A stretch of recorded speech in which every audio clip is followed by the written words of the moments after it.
Hello दोस्त, कैसे हो आप सब लोग। उम्मीद है आप सभी मस्त होंगे, स्वस्थ होंगे और आपकी प्रिपरेशन भी बेहतर चल रही होगी। तो जैसे कि हमने पिछले वीडियो में प्रिमिटिव वीडियोस में क्या देखा था, cell the unit of life के चैप्टर में कुछ टॉपिक को कवर किया था, जिसमें हमने what is cell, cell theory, hypothesis based theory देखी थी, है ना। यहाँ तक हमने कंप्लीट किया था।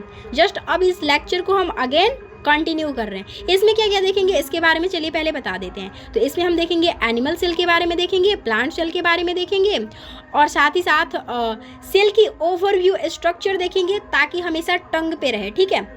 और क्या क्या देखेंगे, जो भी देखेंगे इस वीडियो के अंदर देखेंगे। तो आप सभी इस वीडियो के एंड तक बने रहिए। सो चलिए इस वीडियो को शुरू करते हैं। तो आइए स्टार्ट करते हैं। सबसे पहले हम जानेंगे plant cell and animal cell के बारे में।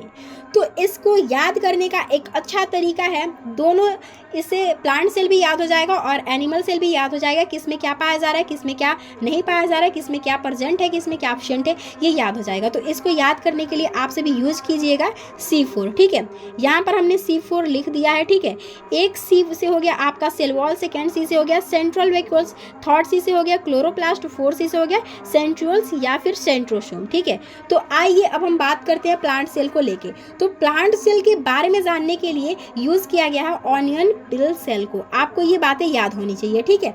तो प्लांट सेल में क्या पाई जाती है, तीन चीजें प्लांट सेल में पाई जाती हैं और एक चीज एब्सेंट होती है। C4 में से तीन चीजें प्लांट सेल में पाई जाती है और एक एब्सेंट होती है, जिसमें प्लांट सेल में सेल वॉल पाई जाती है, सेंट्रल वैक्यूल्स पाया जाता है, क्लोरोप्लास्ट जिसको प्लास्टिड भी बोलते हैं ये पाया जाता है। लेकिन अभी हमने बताया एक चीजें जो होती हैं वो प्लांट सेल में एब्सेंट होती है। तो वो क्या होती है, वो होती है सेंट्रियोल्स या फिर सेंट्रोसोम, जो कि प्लांट में एब्सेंट होती है।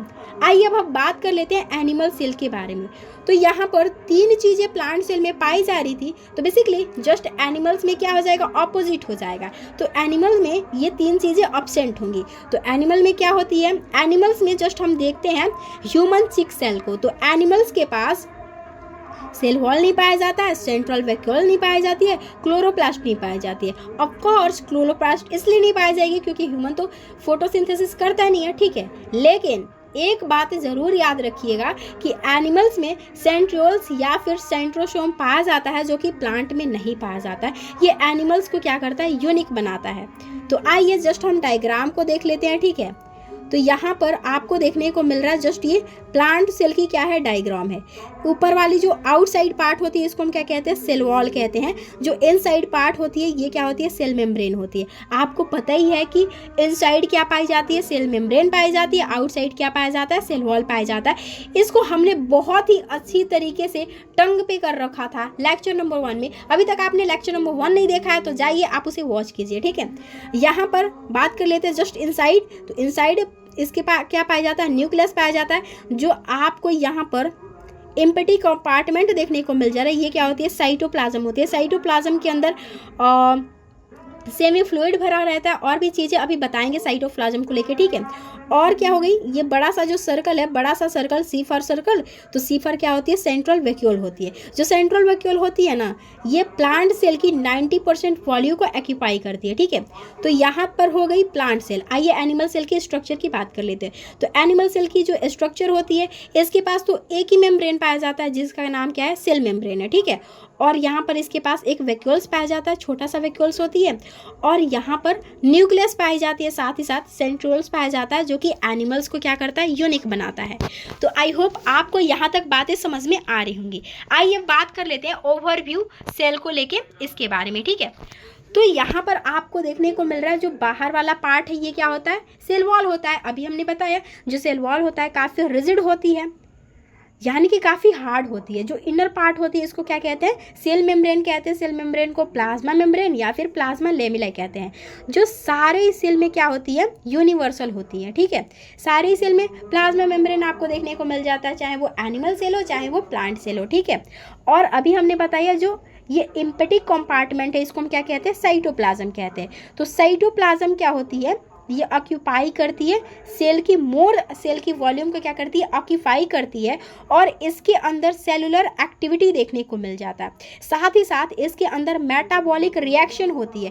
मेटाबॉलिक रिएक्शन होने की वजह से जो लिविंग ऑर्गेनिज्म है उनकी बॉडी क्या रहती है, लिविंग स्टेट में रहती है, और साइटोप्लाज्म के अंदर क्या होती है, सेमी फ्लूइड भरा रहता है, जिसके वजह से साइटोप्लाज्म जो होती है ये क्या होती है, सारे सेल्स में पाई जाती है। इसीलिए हम इसको क्या कहते हैं, यूनिवर्सल कहते हैं इन द ऑल सेल्स। सभी सेल्स के लिए क्या होती है, ये यूनिवर्सल होती है।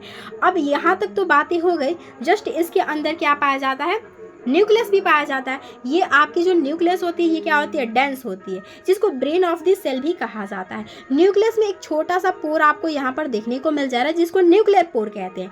और इसके पास क्या होती है, क्रोमोसोम होती है। क्रोमोसोम के पास क्या होती है, डीएनए होती है। जो डीएनए होती है वो ऑक्यूपाई करती है क्या चीज़, जेनेटिक मटेरियल को। ठीक है, तो आइए अब हम बात कर लेते हैं टाइप ऑफ ऑर्गेनिज्म को, जो कि वेल डिफाइंड न्यूक्लियस के बेसिस पे ऑर्गेनिज्म को दो कैटेगरीज में कैटेगराइज किया गया है। एक है प्रोकैरियोटिक सेल और एक है यूकैरियोटिक सेल। सबसे पहले हम नाम के अंदर घुसेंगे। प्रो मतलब क्या होता है, प्रिमिटिव। कैरियंस मतलब क्या होता है, कैरियोटिक मतलब क्या होता है, न्यूक्लियस। यानी कि प्रोकैरियोटिक जो होते हैं इसके पास क्या होती है, वेल डिफाइंड न्यूक्लियस नहीं होती है, यानी कि बहुत ही प्रो मतलब पुरानी होती है। ये प्रोकैरियोटिक पुरानी सेल्स हैं। ठीक, यू मतलब क्या होती है, ट्रू, और कैरियोटिक मतलब क्या होती है, न्यूक्लियस। तो इसके पास क्या होती है, वेल डिफाइंड न्यूक्लियस होती है। जस्ट हम कंपैरिजन करके याद करेंगे ना तो ये चीज़ें हमें काफ़ी देर तक याद रहती हैं। ठीक है, तो प्रोकैरियोटिक सेल के पास क्या होती है, न्यूक्लियर इनवेलप या फिर न्यूक्लियर मेम्ब्रेन एब्सेंट होता है। लेकिन यूकैरियोटिक के पास क्या होती है, न्यूक्लियर इनवेलप या फिर न्यूक्लियर मेम्ब्रेन प्रेजेंट होता है। तो आई होप यहाँ तक बातें आपको समझ में आ रही होंगी। साथ ही साथ प्रोकैरियोटिक के पास क्या होती है, न्यूक्लियस एब्सेंट होती है, एज वेल एज यूकैरियोटिक के पास क्या होती है, न्यूक्लियस प्रेजेंट होती है। ठीक है, प्रोकैरियोटिक के पास प्रोकैरियोटिक जो होते हैं ना इसके पास मेम्ब्रेन बाउंड ऑर्गेनेल्स नहीं पाए जाते हैं, लेकिन यूकैरियोटिक के पास मेम्ब्रेन बाउंड ऑर्गेनेल्स पाए जाते हैं। लाइक एंडोप्लाज्मिक रेटिकुलम हो गया, जिसको प्यार से हम क्या कहते हैं, ईआर कहते हैं। ठीक है, गोल्जी बॉडी देखने को मिल जाता है, माइटोकॉन्ड्रिया देखने को मिल जाता है। ये सारी चीज़ें जो होती है ना यूकैरियोटिक में प्रेजेंट होती है। ठीक है, अब यहाँ पर एक बात ये है कि जो राइबोसोम होता है ना ये आपका prokaryotic as well as eukaryotic दोनों में पाया जाता है। क्यों, क्योंकि इसके पास क्या होती है, नॉन मेम्ब्रेन बाउंड्स ऑर्गेनेल्स होती हैं। इसके वजह से जो राइबोसोम है ये यूकैरियोटिक और प्रोकैरियोटिक दोनों में पाया जाता है। तो बात कर लेते हैं सबसे पहले प्रोकैरियोटिक राइबोसोम के बारे में। तो इसके पास क्या होती है, 70S राइबोसोम होती है, जिसकी 2 यूनिट होती है। लार्ज सब यूनिट होती है 50S और स्मॉल सब यूनिट होती है 30S। वही बात करेंगे यूकैरियोटिक के बारे में। तो इसकी जो यूकैरियोटिक की राइबोसोम होती है इसके पास क्या होती है 80S राइबोसोम होती है। ठीक है, इसके पास क्या होती है 80S राइबोसोम होती है। इसकी भी 2 सब यूनिट है, एक है आपका 60S और एक है क्या 40S। ठीक है, लेकिन जो माइटोकॉन्ड्रिया होता है और क्लोरोप्लास्ट होता है इसके पास 80S राइबोसोम नहीं पाया जाता है। इसके पास क्या पाया जाता है, 70S राइबोसोम पाया जाता है। तो आई होप आपको यहाँ तक चीज़ें समझ में आ रही होंगी। तो आइए हम यहाँ पर एक नोट में एक बात लिख लेते हैं जो कि काफ़ी ज़्यादा इम्पॉर्टेंट है।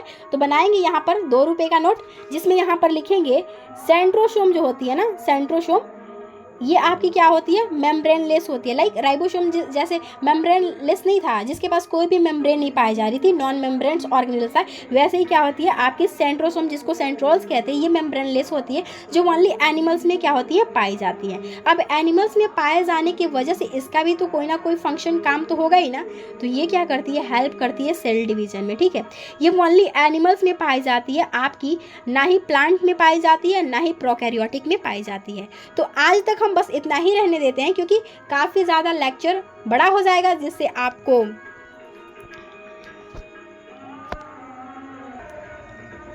हाँ तो और क्या कह रही थी, ठीक है आज के लिए बस हम इतना ही रहने देते हैं। अब मिलते हैं नए वीडियो के साथ, मतलब कि इसी लेक्चर से रिलेटेड नए टॉपिक के साथ। हम इस चैप्टर को कम्प्लीटली पढ़ेंगे छोटे छोटे टॉपिक में करके। ठीक है, और इसे पढ़ने के बाद आपसे भी NCERT जरूर पढ़िएगा, वहाँ पर आपसे भी देखेंगे 100% कॉन्सेप्ट आपको NCERT से मैच कर जाएंगे। ठीक है, तो आज के लिए बस इतना ही, मिलता है नए वीडियो के साथ। वीडियो देखने के लिए धन्यवाद।